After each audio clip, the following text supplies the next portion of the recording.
Alright, Nini everyone, Zabora here. So today we're making Natron. Now this is a much bigger pot than I used last time, just because I'm going to be doing some experimentation. Right now I've got two of these cup things in here, two waters filled of these. I don't even know what I'm talking about now. Anyway, yeah, I filled this up twice with water and dumped it in here. Because that's what the recipe calls for. It calls for double water of whatever amount of salt and baking soda you're using. So I've got this bad boy on, as you can hear it, and we're just going to wait for this water to come to a boil. And I'm actually going to just set you down here real quick.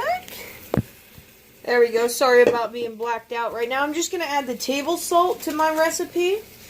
Just because I like to get a kind of super saturated concentration of salt and water before I add the baking soda. The baking soda is a much finer grain than the salt, and I just use plain table salt. You saw that. And it just takes a little longer to dissolve in the water, so I like to give it a little bit of a head start, you know? Let it mingle. Alright. So I got this full now. I'll just pick you guys back up here. See, it's full of salt now. Okay, and it's just the Morton table salt. Alright, and I'm just going to dump this. Sorry guys, I dropped my phone there. So anyway, I'm just going to give this a stir here. And as you see, the salt is starting to incorporate into the water just a little bit. But you see, it's still got a lot of salt. So we're just going to let this heat up and dissolve, and we'll be back. Okay, guys, so I totally filled up this thing of baking soda. It's just Arm & Hammer baking soda, okay? So, yeah, it's almost ready now.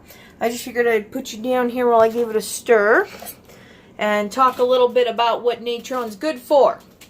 So, Natron is primarily composed of sodium bicarbonate, which is baking soda, salt, and it also has just a little bit of some soda ash kind of chemical residue to it, and you can actually find that still as washing soda. Anyway, in ancient Egypt, these lake beds, these alkaline lake beds, dried up and left behind this white salty powder, kind of crystalline substance. And you guys know about Death Valley out in California, and like the salt flatbeds and stuff? Same shit, okay? It was an ancient lake, dried up, left behind crystalline structures of natron. The Egyptians powdered it up and stuffed their mummies with it in order to dry them out. They would also use it in purification rituals. And I, as a practicing witch, use natron every chance I get. If a recipe calls for salt, and I'll throw in some natron. Alright, so this is ready. Let's get you guys up here at a good angle so you can see the jump. Woo! Yeah, it gets a little foamy. It's alright. Shit happens. Trust me, I've done this before. Ooh. Look at it, got a little flash fire there. Yeah. So wait a little bit. We good. We good. And a little more. We good. Alright. So yeah. This is what they would stuff mummies with to create, or bodies with, to create mummies. Let's give this a little stir. So I use this stuff anytime it calls, a recipe will call for salt, or anytime my recipe calls for salt or whatever, I try to use natron, being the good Egyptian practitioner that I am. Just a couple of stirs. I'm going to put you guys back down.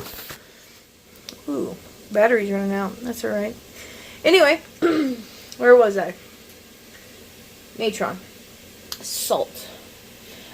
In my baths and stuff like this, I will throw this in with my Epsom salts. And I want to be clear, when it comes to bathing, The only soaking bath that you guys should be doing involves love rituals.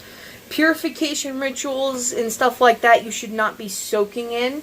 If you use too much salt, too much baking soda in your soaking baths too often, you guys can wind up with yeast infections. It changes the pH balance in your vaginas, women. So, you know, it's less common in men, but it can still happen.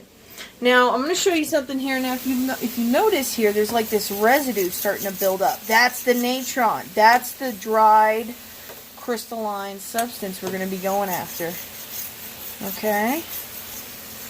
Alright, so right now we're just going to be reducing the liquid. Just kind of reducing the liquid, letting it cook off. And then I'll show you what's next. Starting to come together. Okay, so it's starting to come together right now. Oh my. See how it's starting to gloop up? That's exactly what you want. This is almost done, guys. Almost. Still got a lot of water, I know, and it will. We're going to actually be drying this over the next couple of days. I don't stick mine in the oven, although that is an option. Now, other recipes, if you don't want to go the extensive route of cooking your natron like I did, you can literally just add equal parts of salt and baking soda, a couple of drops of water to kind of combine it. You can eliminate the water altogether and just combine the salt and baking soda. You can add, as I said earlier, add some washing soda to add a little bit of a closer chemical compound to natron of ancient Egypt. Now, natron is illegal to export, so that's why us Egyptian pagans make our own. Okay. Yeah, this is coming together nicely. Perfect. So I'm going to put you guys down. Now, as I said, you can add soda ash if you want to if you want a little bit more of an authentic recipe. I personally don't. I find that, you know, because soda ash is just baking soda that's been burned down into ash. I mean, like, that's literally it. So I find it a little redundant. This is pretty damn close to what you're going to get in a home setting like my own, in a solitary practice. You can't export it, so, you know, you got to do the next best thing. And unfortunately, it is the sign of a Reconstructionist. You can't do everything 100% correctly. A lot of it's gut feeling and UPG, because it didn't all survive. So, this is what I do. Come on, almost done. I'm just waiting for it to turn like into a mashed potato-like consistency, and you'll see that relatively quickly once the water content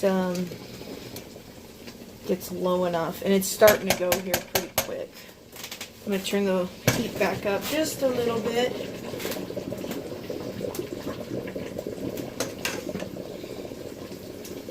Keep stirring it. Don't want anything to burn.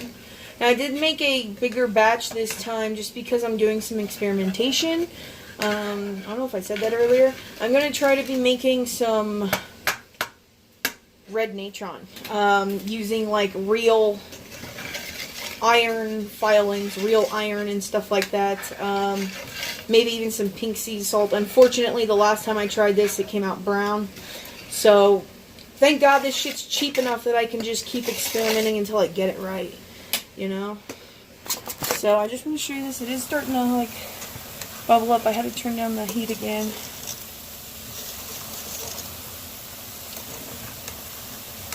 No, we're getting there, guys.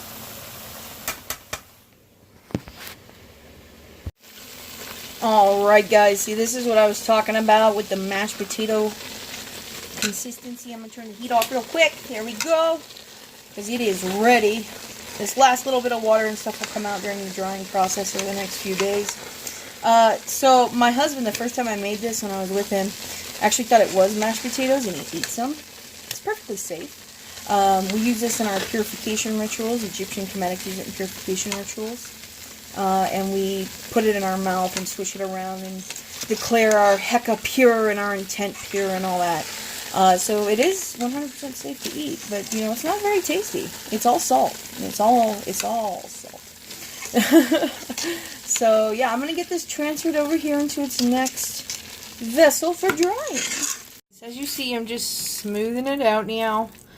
It's all in this baking dish with foil, and the foil will actually make it easier to manipulate once it's cooled down, pulling it back and stuff like that, so I can actually help drain the water. After this sits for a while, I'll start patting it down like this, and you see how all that moisture comes to the surface.